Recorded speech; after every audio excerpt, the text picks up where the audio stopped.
हम सब मिलकर कृष्ण भगवान और बाबा को प्रणाम करेंगे। भगवान बाबा हनुमान जी को प्रणाम।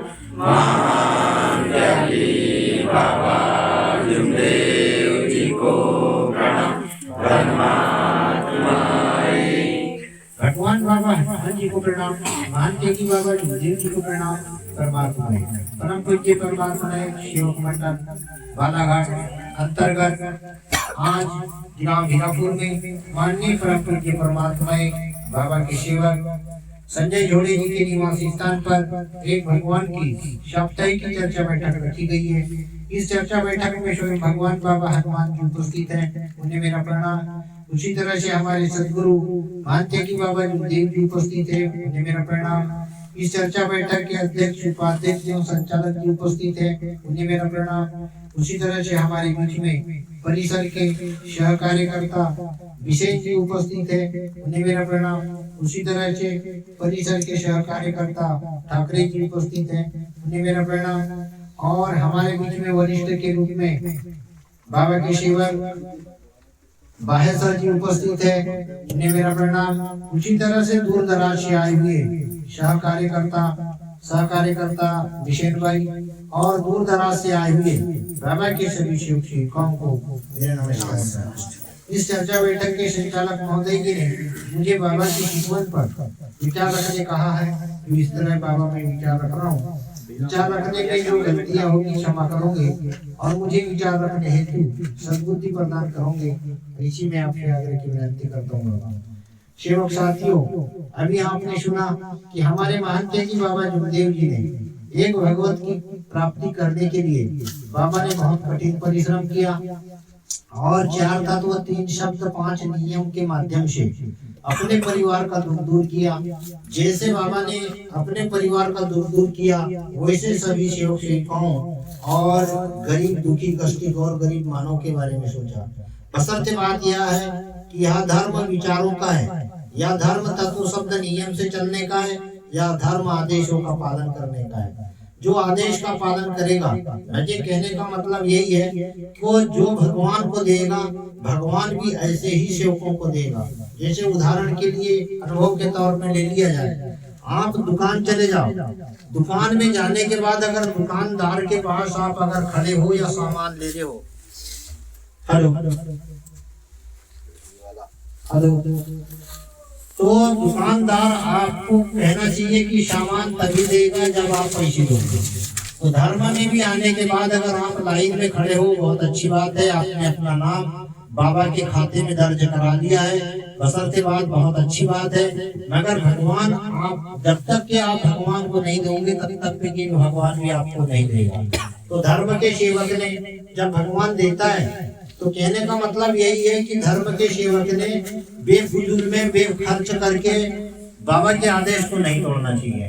क्योंकि हमारे महांत्यकी बाबा जुमदेव जी ने बहुत अच्छे सेवकों के बहुत इतनी ज्यादा परेशानी थी और इतना ज्यादा कहना चाहिए कि हम गरीब परिस्थिति में फंसे हुए थे जिसका अंदाजा ही नहीं कर सकते। जितना अगर हम गुणवंदन करें सेवक साथियों उतना कम है। क्योंकि हमारे महांत्यकी बाबा जुमदेव जी ने बोला कि हमारे सेवकों को, हर किसी सेवकों को बाबा ने बोला कि तू मुझे कहाँ देख रहा है, मैं 24 घंटे तेरे पास हूँ। बाबा शरीर से गए लेकिन तत्व शब्द नियम से आज भी सेवकों के पास है। जो सेवक देखो, भगवान ने बाबा से बोला और बाबा ने सेवकों से बोला। एक लाइन अपने को मिला जो आत्मा बोल में कि हे सेवक मैं भगवान हूँ, तू मानव है। मैं जानता हूँ कि मानव यह बेईमान है, उनमें से तू एक मानव है। भले ही तूने मुझे प्राप्त किया, मैं भगवान हूँ, मैं मानव पर कदापि विश्वास नहीं करता। तब भगवान ने मानव प्रजाति को अपने सारखा बनाया। मगर मानव को अपने सारखा बनाने के पीछे क्या गरज थी, क्या विषय था, क्या सोच रही होगी भगवान की। और बशर्ते बात यह है कि मानव को इतना सुंदर भगवान ने बनाया है तो भगवान कितना सुंदर होगा। कल्पना अगर की जाए भगवान और बाबा के बारे में, तो सेवक साथियों वाकई में मानव धर्म एक जो ऐसा धर्म बाबा ने बनाया है, तो इस इंडिया में तो क्या, इस दुनिया में तो क्या, जब से युग था जब से ऐसा कोई धर्म ही नहीं था। बाबा को ना जाने कितने लोगों ने गाली दिया, बाबा को ना जाने कितने लोगों ने गाली दिया, जिसका नाम अगर कहा जाए तो गणपतराव जी भांडे पूछे, जिन्होंने बाबा दौरे पर थे और बाबा को इतना गाली दिया, इतना गाली दिया, मगर बाबा ने बोला कि बोले बाबा को सेवकों ने बोला, मगर बाबा ने सेवकों से बोला कि जब वो भांडे पूछे, गणपतराव भांडे पूछे, जब मेरे को गाली दे रहा है तो बोले लग किसको रहा है? तो सेवकों को लग रहा था, बाबा को लग नहीं रहा था, क्योंकि जो सेवक धर्म में आने के बाद मरेगा, बाबा ने जिसको भगवान को वचन दिया है, जो सेवक ने वचन दिया है, और अगर मर गया और उसके अंदर कहना चाहिए कि कई प्रकार का अगर रस अगर तैयार होगा, और जिसने वचन दिया है मरे या जिए भगवत नाम पर अगर शब्द को हटाएगा तो वो सेवक ही नहीं बन सकता। इसलिए दुनिया की कई बातें बाबा ने सुना। क्यों सुना? क्योंकि बाबा के अंदर मोह माया अहंकार बाबा ने छोड़ चुका था, तत्व शब्द नियम को बाबा ने कहना चाहिए कि भगवान से हासिल कर चुका था। तो धर्म में आने के बाद अगर हम खुश बने तो किसके आदेश से? बाबा के आदेश से।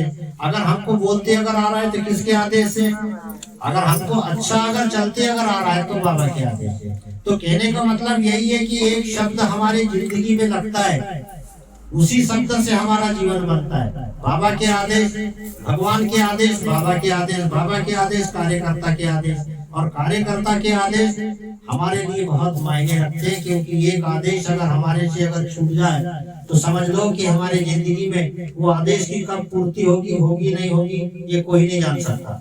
इसलिए धर्म के सेवक ने बाबा के आदेश को नहीं तोड़ना चाहिए। अभी जैसे अगर आपका अगर सुबह का खाना हुआ, अगर आपने शाम तक नहीं खाए तो रात के 10 बजे खा सकते हो, मगर आपने आदेश का पालन नहीं किया, वो आदेश अगर छूट गया वो आपकी जिंदगी में कब मिलेगा ये नहीं कह सकते।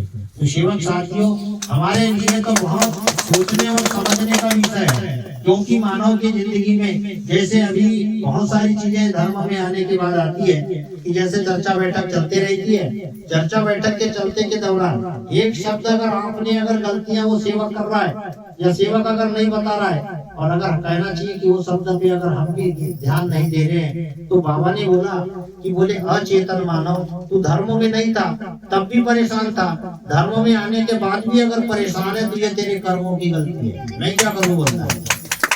बाबा ने बोला कि अगर तू धर्म में नहीं था, तू अचेतन था, तुझे कोई शिक्षा ही नहीं थी, धर्म में आया तू चेतना हुआ, तेरी जो अंतकरण की जो आत्मा है उसको तूने जगाया सत्य मर्यादा प्रेम के शब्दों से, और जब तेरे सामने में वो शब्द आ रहा है तू शब्द को पहचान क्यों नहीं रहा है? तू अपनी गलती को ही नहीं पहचानेगा तो भगवान तेरे को क्या पहचानेगा?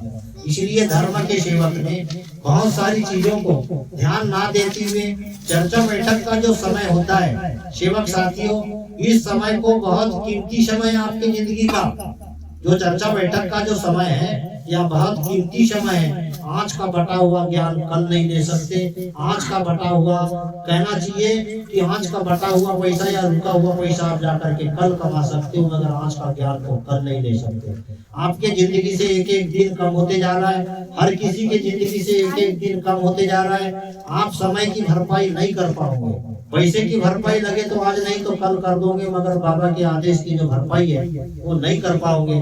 तो हर कोई सेवक सेविका इस बातें को समझ ले कि मैं बाबा के आदेश से अच्छा बना हूँ, तो बाबा के आदेश से अच्छा जीवन जीना चाहता हूँ। जो सेवक अगर कहना चाहिए कि अगर एक बार, जैसे अभी हमारे बीच में जोड़े सेवक भी हैं, तो एक बार टंकी को फुल कराते हैं तो 1 महीना तक के लिए देखते। क्यों? क्योंकि वो पैसे वाले एक कट्टे भरा देते और हम जाते हैं तो आधा लीटर भराएंगे तो कभी 1 लीटर भराएंगे। तो धर्म के सेवक जो वैसी है, बाबा ने जिसने अगर कहना चाहिए कि जिसके पास जिसके विचार अगर मजबूत अगर हैं और एक बार जिसने वचन दिया तो मरे या जिए भगवत नाम पर उसका वचन चेंजेस भी होना चाहिए, जमाने में किधर हो जाए। बाबा ने बोला कि जमाना बहुत बड़ा होगा, बोले आप जमाने को नहीं बदल सकते, आप जमाने को मत बदलो, बोले आप अपने आप को बदलो, जमाना खुद में खुद बदल जाएगा। सेवक साथियों, आपको कई व्यसन वाले दोस्त मिलेंगे, कई शराब वाले मिलेंगे, कई सट्टा वाले मिलेंगे, कई जुआ वाले मिलेंगे, कई झूठ बोलने वाले मिलेंगे, कई ना जाने ऐसे ऐसे कर्म वाले मिलेंगे जिसका अंदाज आप नहीं कर सकते। आप धर्म के सेवक हो तो अपन कहना चाहिए कि वो तो जब हमारे शब्दों को कोई समझ ही नहीं रहा है तो हम उसको समझाने की क्या गरज है? तुम ही साइड हो जाओ ना उनसे, वो तुम्हारा कुछ नहीं कर पाएंगे। क्योंकि बाबा के आदेश से यही सिखाया है कि जब अपन जबरदस्ती अगर जैसे कहना चाहिए एक रिलेशन में जाते हैं, एक रिलेशन में अगर जाते हो, रिलेशन वाले ने शराब पी लिया है और हम जानबूझ करके जाकर के उसके यहाँ खाते हैं, गलती किसकी होती है? हमारी होती है। जानबूझ के करते हैं क्या नहीं गलती? फिर कल कार्यकर्ता जी को बताएंगे कि कार्यकर्ता जी कुछ भी ऑप्शन नहीं था मेरे पास खाने के लिए, तो मैं गया, दारू भी पिया था, तू भी खाया। तब बोलता है भगवान की तू काहे के लिए धर्म में आया? बोलता है तुझे क्या गरज है धर्म की? तू जानता है कि भगवान को प्राप्त करते तक हमारे मानते हैं कि बाबा झूलदेव जी ने कैसी कैसी परीक्षा दिया, कैसे कैसे बाबा विधेयवस्था में रहे, ना जाने बाबा ने कितनी चोटें अगर खाई है तो सिर्फ बाबा जान सकता है, आप नहीं जान सकते। एक प्रॉपर्टी को बनाने के लिए बाबा ने कितना मेहनत किया है तो सिर्फ बाबा जानता है। और वो शब्द अगर मिला है तो एक सेवक को तो, आज का सेवक शब्दों को तो आलू भट्टे मार्केट समझता है। बाबा ने बोला कि शब्द मार्केट की वस्तु नहीं है, बोले भगवान भी मार्केट की वस्तु नहीं है। जब हम धर्म में नहीं थे, थैला रख करके जाते थे, उधारी का कन्हैया, उधारी का नारियल, उधारी की अगरबत्ती, और रात भर उसको रखते थे। वो अपने घर में ऊपर जगह देते थे, सुबेरे ले जा करके फिर पानी में डाल देते थे। तो सारी चीजें तो आप उधारी की करते हैं, तो फिर भगवान ओरिजिनल कहाँ मिलेगा? नहीं। तो बाबा ने बताया कि आप धर्म में आए हो, भगवान को अगर आपने पा लिया है तो छोड़ो मत। भगवान आपसे कुछ भी नहीं मांगता, भगवान आपसे मांगता है सत्य, मर्यादा, प्रेम, 4 तत्व, 3 शब्द और 5 नियम, और आपका दिया हुआ शब्द। किसी को अगर आपने शब्द दिए हो, समय दिए हो तो पालन करो, और नहीं तो जबरदस्ती में किसी को शब्द मत दो और नौटंकी मत करो। यह धर्म में बाबा के आदेश चलते हैं। सेवक साथियों, अनुभव बहुत सारे, जैसे अभी कार्यकर्ता विजय जी ने बताया कि एक आदमी को सांप ने काटा, वो सांप का काटने वाला व्यक्ति ज्यादा से ज्यादा 4 कदम चलता है, उसके बाद में जगहों पे निपट जाता है। मगर बाबा के आदेश है, बाबा के आदेश है कि बोले वो मेरा सेवक है, वो धर्म में आया, वो मेरा सेवक है। अगर तूने उसे जिंदा नहीं किया तो मैं तेरी यमपुरी पलटा दूंगा, बोले, और नहीं तो तू मेरे सेवक को छेड़ नहीं सकता। बाबा भी लड़ेगा किससे? जो सेवक तत्व शब्द नियम से चलता है उसके लिए लड़ेगा, बाकी डिफॉल्टर सेवकों के लिए कोई नहीं लड़ेगा। नहीं, जब मुकदमा कचहरी में जाता है और अपन ने ओरिजिनल कहना चाहिए कि वो वकील बनाया है। अगर वकील ने पूछा कि भाई तूने जानबूझ के मर्डर किया होगा तो मैं तेरा केस नहीं लड़ता हूँ, और तूने नींद किया होगा तो बोल, बोले लड़ता हूँ, मेरा पॉइंट कोई भी नहीं काट सकता। बोले तो बाबा भी वही बोलता है कि धर्म का सेवक अगर ओरिजिनल है तो तेरा केस भगवान से लड़ूंगा, और नहीं तो मैं तेरा केस नहीं लड़ पाऊंगा, तू जान तेरा कर्म जान। तो इसीलिए बोला गया है कि कर्म तेरे अच्छे हैं तो किस्मत तेरी दासी है, सारी दुनिया यही मथुराम काशी है। धर्म में आने के बाद अगर अच्छा बने तो धर्म में आने के बाद चेंजेस भी हो सकते हो। तो शब्द बड़े अनमोल है, शब्दों पर ध्यान दो, भगवान आप पर ध्यान देगा। और मैं सेवक साथियों एक लाइन कहना चाहता हूँ कि अभी जैसे नागपुर में जितनी जमीन भवन के लिए मिली है उतनी जमीन बालाघाट के लिए भी मिली है। 2 एकड़ जमीन कम से कम कहना चाहिए कि 2.5 एकड़ जमीन हो चुकी है। 2.5 एकड़ जमीन को लेने के लिए अब शब्द कार्यकर्ता के शब्द, भगवान के शब्द, जब भगवान ने जमीन दे दिया है, अब भगवान ने अपना अनुभव 3 दिन में दे दिया, तो सेवक को परिचय अब कहना चाहिए कि 3 महीने में नहीं दे पा रहा है।